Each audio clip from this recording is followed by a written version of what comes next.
Mas a pergunta que eu vou fazer agora é, numa outra consequência dessa, mas assim, predestinação. Se ele soubesse que nós iríamos passar por todo esse sofrimento e que não escolheríamos ele, por que é que ele criou, então mesmo sabendo? É isso que eu queria saber.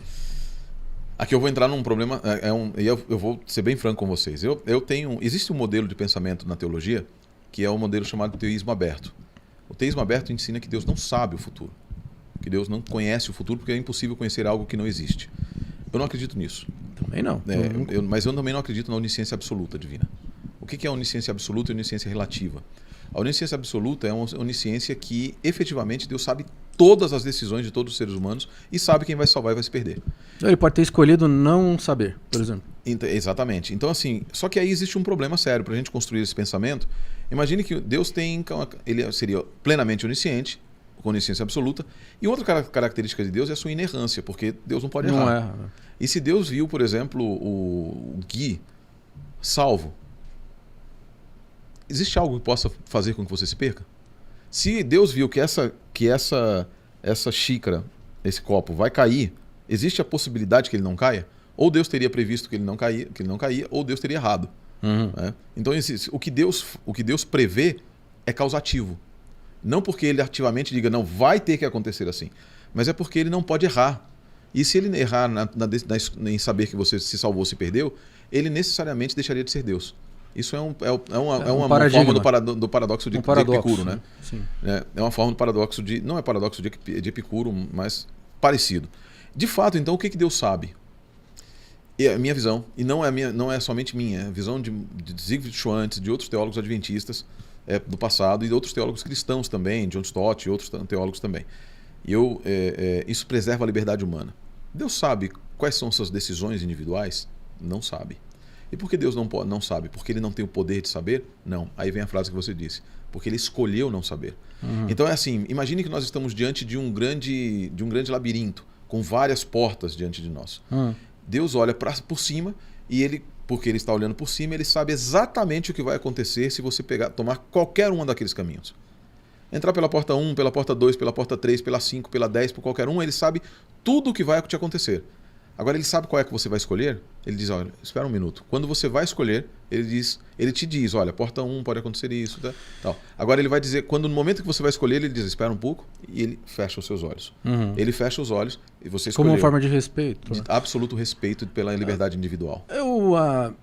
Me permita, assim, se até colocar uma outra interpretação, eu não tenho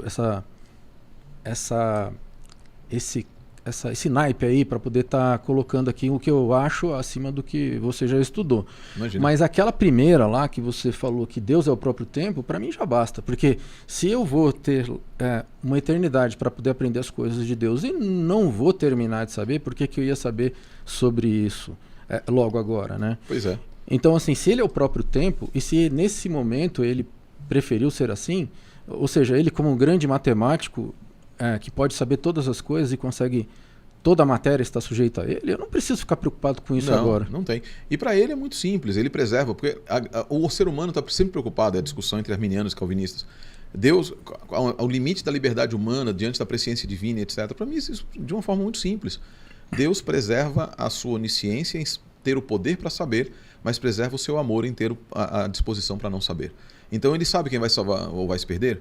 Ele sabia que nós iríamos pecar, ele sabia que havia a possibilidade do nosso pecado. Já proveu o plano? Proveu o plano.